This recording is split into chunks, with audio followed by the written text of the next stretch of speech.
Coming up on KUJH, we give you an update on the removal of the sacred rock in Robinson Park. And find out how students coming back affects the community. Still to come, we'll find out how crucial your headlights are for your safety and the others on the road. Live from the studio in Stauffer Flint at the University of Kansas, you're watching KUJH News.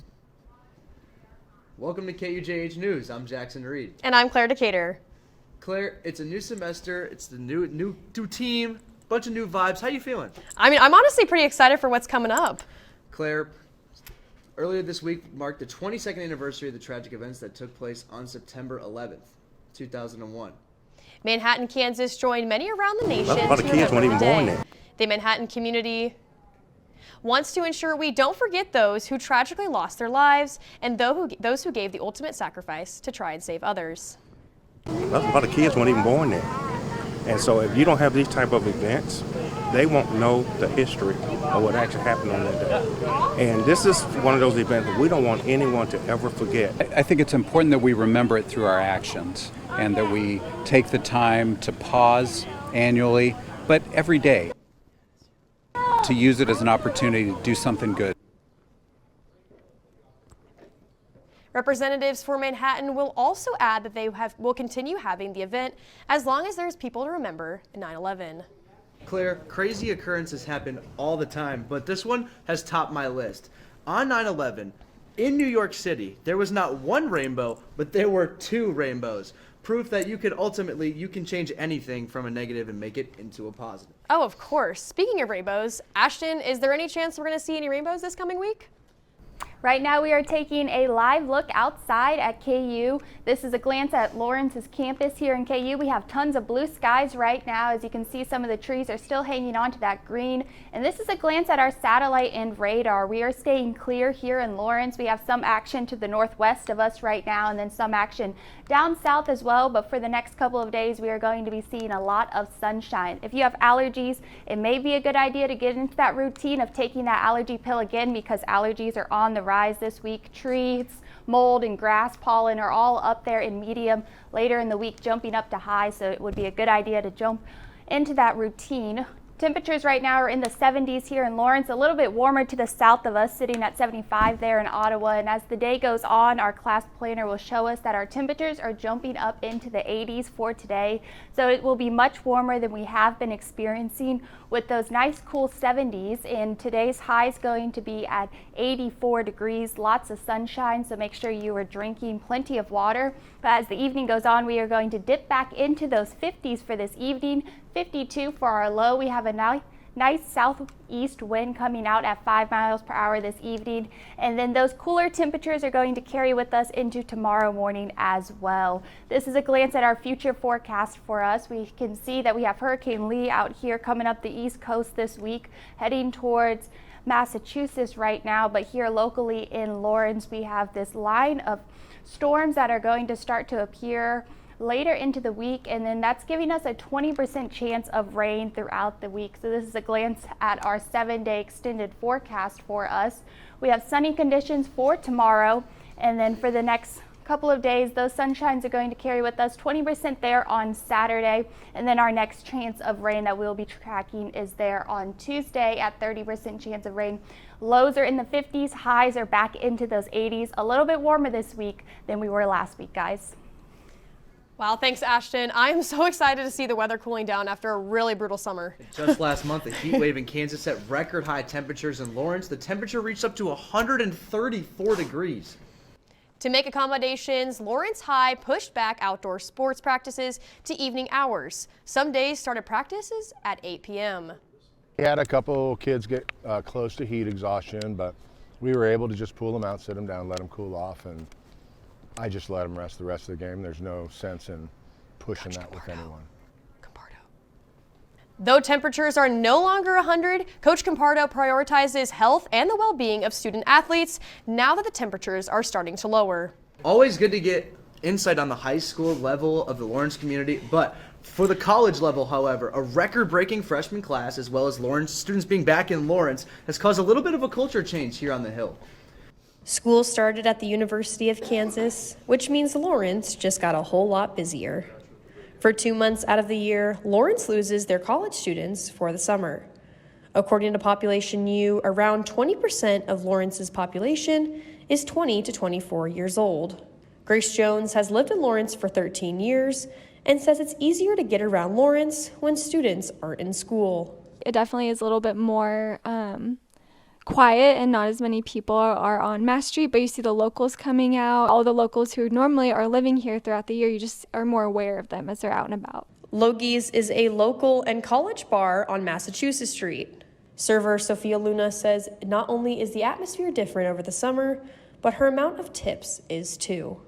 There would be times where I would leave after sitting there for 5 hours and not have a single table. I will say Logie's runs on students, and we are student-based, and it's really cool to see when the students do come back that Logie's character comes back as well. For KUJH, I'm Claire Decatur. After the break, we'll catch you up on more news throughout the Lawrence community. Stay with us.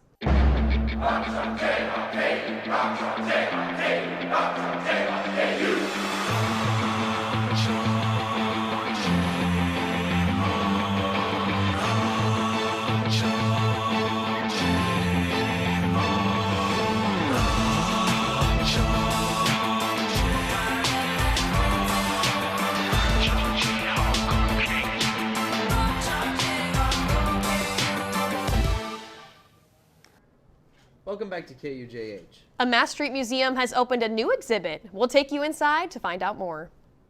Watkins History Museum is the site of a brand new exhibit on soldiers returning home from the Vietnam War. I spoke with museum curator Brittany Keegan to ask about the inspiration behind the exhibit. This exhibit is about soldiers returning from the Vietnam War. 2023 marks the 50th anniversary of the withdrawal of troops, particularly U.S. troops from Vietnam. So we wanted to look at that time period, but we really wanted to focus on the veterans' experience.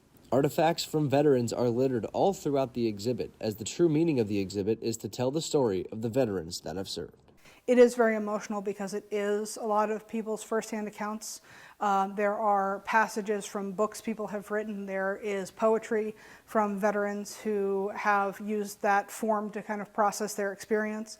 And so what I've heard from people who've come through the exhibit is how powerful it is sharing those emotions. For KUJH News, I'm Jackson Reed. If you're interested in learning more about the exhibit or the museum, head over to watkinsmuseum.org. The Red Solon quartzite border, otherwise known as the Sacred Red Rock, originally native to the Kaw Nation, was removed from its setting 93 years ago. The 28-ton boulder has been located at Robinson Park on West 6th Street since 1929. The rock itself bears significant spiritual culture and historical value for the people of the Kaw Nation. The Lawrence City Commission received a formal request for the boulder's repatriation from the Kaw Nation in December 2020. In March 2021, the city officially expressed regret to the Kaw Nation for the boulder theft and promised to have it returned. On August 29th, the plans have been in place for removal, have officially been put into action. Reporter Aiden Peslow takes us downtown with KU professor Rebecca Strickling, covering the impact on what the rock means to the people of Kaw Nation. A lot of people don't realize, in native languages, everything's alive, everything is living. So even rocks or boulders or whatever it may be, it has a life, it has a past, it has stories to tell. A lot of people say those are our oldest grandfathers because they've been here before anything else. And so they have a lot more wisdom to share with us than any.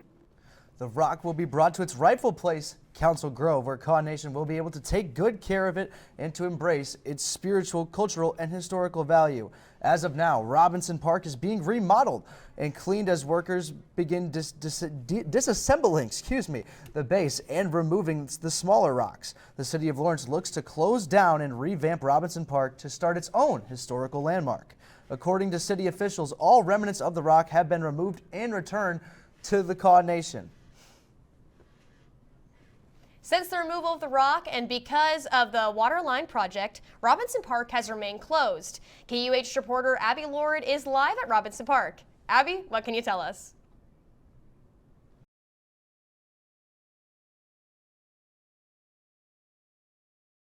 Friends. The historic Robinson Park is made to honor the first settlers of Lawrence and is close to the Vermont Street Bridge Waterline Rehab Project, which does cost $1.5 million. As you see the plot of land holding the waterline ready to go. At February 14th City Commission, Christopher Rice, the senior project engineer, explains the purpose of the waterline. Project is to replace the piping that goes across 6th Street and across 2nd Street, as well as what's suspended beneath the bridge. Well, we'll be rehabbing that portion. Main closures in the future for this pipe on 6th Street. When the project is done, there will be 2 water feeds to the North Lawrence prior to the leaks around North Lawrence in 2021. The fencing will be removed toward the end of the year. I'm live at Robinson Park. I'm Abby Lord. Back to you in the studio. Thanks, Abby. Coming up, we'll find a little bit more about some sports. Stay right here on KUJH News.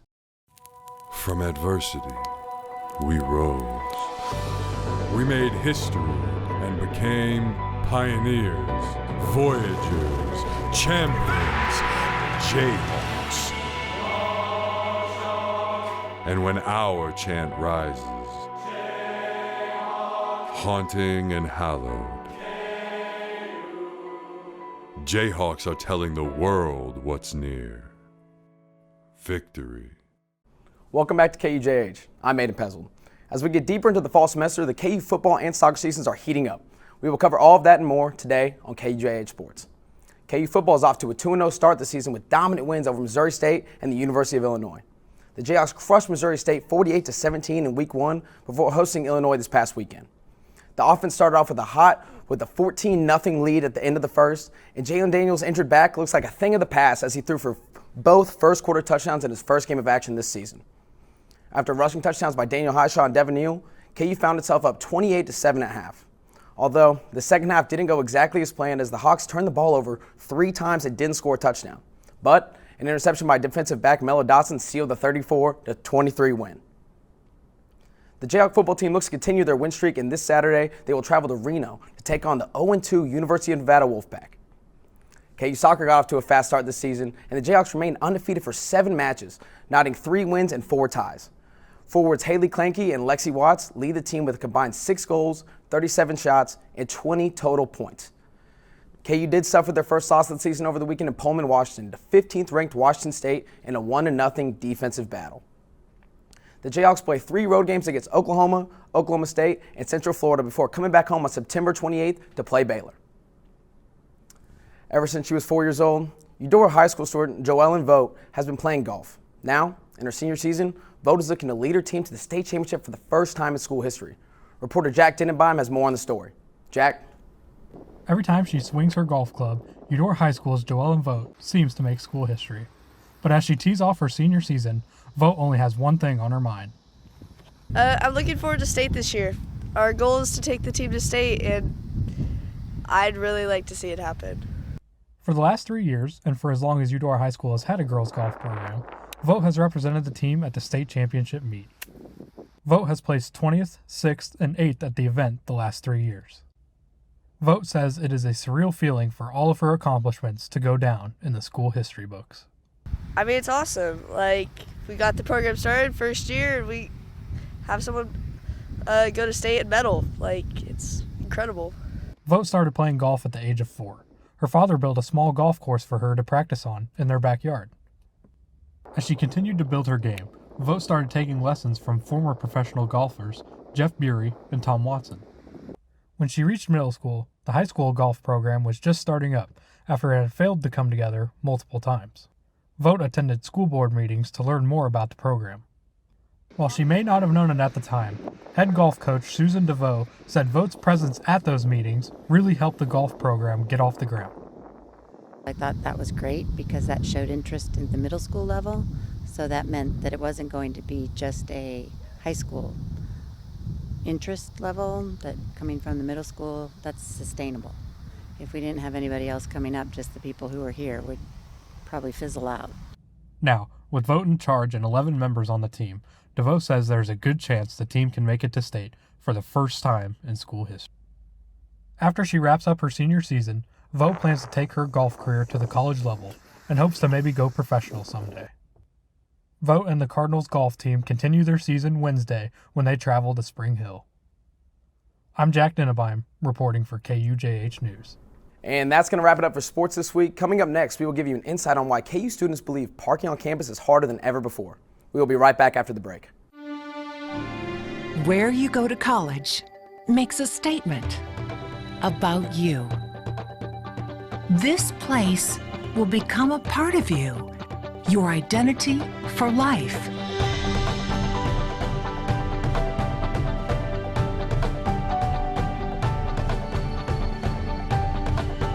The University of Kansas, a great place to be you. Welcome back to KUJH. As the campus ramps up operations for a new school year, a number of returning students are noting that parking is more difficult this year than years past. KUJH reporter Blake Ullman has more. For the 80% of KU students living off campus, weekday mornings begin with the daily commute to campus. This year, students with the most popular yellow parking passes are having difficulty finding parking due to a decision by KU officials to not limit the number of yellow permits sold. Yeah, there are just so many cars here constantly, and it's impossible to get in and out of a lot of these lots. Immediately after classes, it is just so incredibly busy that I am surprised there are not more accidents and injuries.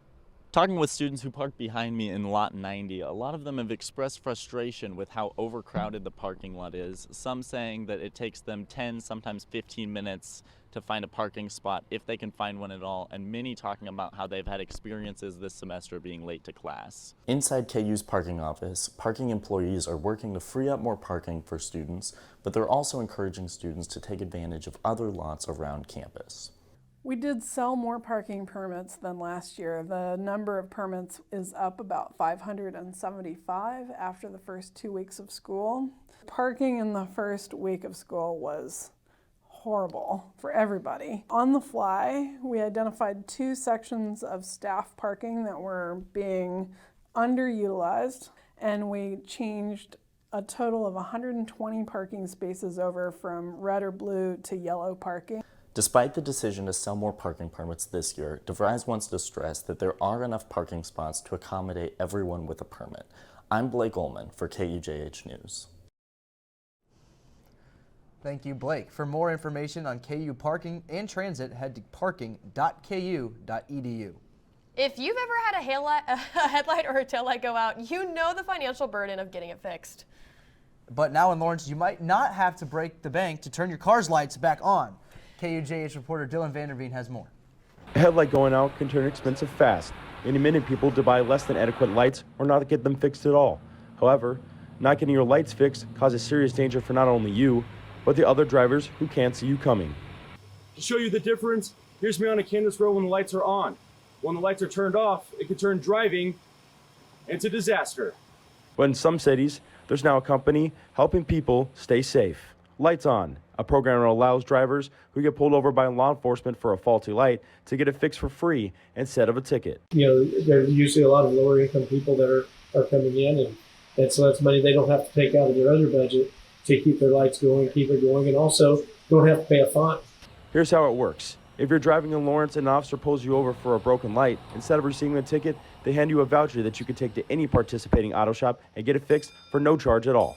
It's probably the only time that I appreciated getting pulled over because at the time I didn't have a lot of money, and so getting it fixed for free really helped. The nonprofit has quickly grown and has partnered with 163 police departments in 21 different states and has helped fix over 8,000 lights. Helps the community, helps the police relationships with the community, and keeps everybody going. And as long as the program stays funded, Lawrence PD and the 3 participating Lawrence shops will help people drive safely on the road. As long as we keep the funds rolling and Blue Santa helps out and other people will help out, we'll just keep everyone keep their lights on. Lawrence Police Department added they hope this brings more positive interaction between the police force and the community. Until next time, reporting for KUJH, I'm Dylan Vanderveen. For any more information on the Lights On program, you can visit their website at www.lightsonus.org. That's all for now. Thank you for watching KUJH News. Make sure to tune in next week for more local news, sports, and weather. And for more coverage, be sure to follow us on Instagram, Twitter, and TikTok, and visit our website at tv.ku.edu.